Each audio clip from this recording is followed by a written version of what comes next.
मित्रों प्रणाम।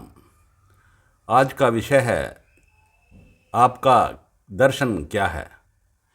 कृपया चैनल को सब्सक्राइब कर लें और बेल आइकॉन को भी प्रेस कर लें।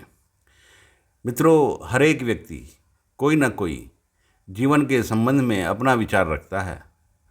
हो सकता है उसका विचार प्रामाणिकता में खरा न उतरता हो या सच के निकट ना हो, परंतु विचार तो हर कोई रखता ही है। अब प्रश्न यह है कि आपका दर्शन क्या है। आपका दर्शन परंपरागत है या आपका दर्शन अपने मौलिक चिंतन पर आधारित है। इस बात का पता लगाइए कि आप कितने धार्मिक हैं और कितने आध्यात्मिक। कितनी चीज़ों को आप समाज से उठाते हैं और कितनी चीज़ों को आप अपने चिंतन से खोजते हैं। हर व्यक्ति का अपना अनुभव होता है। उस अनुभव या विचार का स्रोत क्या है, इसकी वैलिडिटी उसी पर निर्भर करती है। कोई विचार समाज से आता है, कोई विचार चिंतन से आता है, कोई विचार अपने जीवन की परिस्थितियों के कारण आता है, परंतु यह तो निश्चित है कि हर कोई दार्शनिक ही होता है, चाहे उसका दर्शन प्रामाणिक हो या न हो।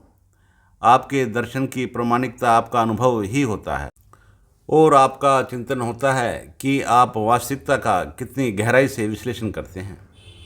यदि दर्शन परंपरागत है या धार्मिक चरित्र से आया हुआ है तो उसकी प्रामाणिकता आपके लिए नहीं, क्योंकि उसकी प्रामाणिकता उन्हीं लोगों के लिए है जिन्होंने यह विचार दिया। जब भी आप किसी व्यक्ति से बातें करते हैं तो वह आपको एडवाइस अवश्य करता है। हर कोई एक दूसरे को एडवाइस करता रहता है, तो इससे यही पता चलता है कि हर किसी का कुछ ना कुछ विचार तो होता ही है। और यदि कोई विचार होता है तो वह दार्शनिक भी होता है, चाहे उस विचार का कोई स्रोत हो या वह अपने अंदर से आया हो। आप विचार कीजिए कि आपका दर्शन क्या है। आपका दर्शन सामाजिक परंपराओं पर आधारित है, धार्मिक परंपराओं पर आधारित है, या आपका दर्शन जीवन की प्राकृतिक संस्कृति पर आधारित है, या कोई और मिला जुला दर्शन हो सकता है। आपका कोई दर्शन ही न हो, कोई विचार ही न हो, बस जिसने जैसा कहा वैसा स्वीकार कर लिया। आमतौर पर लोग बिना चिंतन के ही चीज़ों को स्वीकार कर लेते हैं। अधिकांश लोग परंपराओं का ही अनुसरण करते हैं तथा उनके चिंतन का विषय परंपराएं ही होती हैं, तो उनका दर्शन पारंपरिक दर्शन हो जाता है। इसी प्रकार धर्म का विषय है। धर्म के विषय में भी लोग आमतौर पर विचार नहीं करते और जो मान्यताएं चली आ रही हैं उन्हीं का पालन करने लगते हैं, तो उनका दर्शन पारंपरिक धार्मिक दर्शन हो जाता है। परंतु कुछ लोग ऐसे हैं जो हर विषय पर विचार करते हैं और जीवन की मूल अनुभूति के आधार पर ही अपना निर्णय लेते हैं, तो उनका चिंतन मूल चिंतन या मौलिक दर्शन कहलाता है। इसका यह अर्थ नहीं होता कि वह सत्य है, क्योंकि मनुष्य के चिंतन के आधार भी कई हो सकते हैं, परंतु यह बात अवश्य होती है कि वह सत्य की तलाश में अपनी यात्रा शुरू कर देते हैं। मौलिक चिंतन ही मनुष्य के विकास का रास्ता है।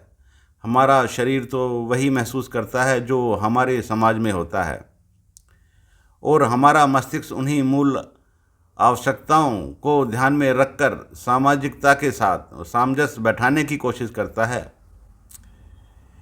यहीं विवेक और चिंतन की बात आती है कि आप अपनी मौलिक आवश्यकताओं और सामाजिकता के साथ किस प्रकार एडजस्ट करते हैं। हालांकि अगर समाज संकीर्ण है तो संघर्ष और विरोधाभास पैदा हो जाते हैं, क्योंकि नई पीढ़ी जो अपने अनुभव से चलना चाहती है, पुरानी पीढ़ी उस अनुभव को नकार देती है। मित्रों, अपने दर्शन की तलाश हर किसी को करनी चाहिए, ताकि हर किसी को समाज में और इस प्रकृति में अपनी स्थिति का एहसास हो सके और आप एक नई चिंतन धारा की ओर गतिमान हो सकें।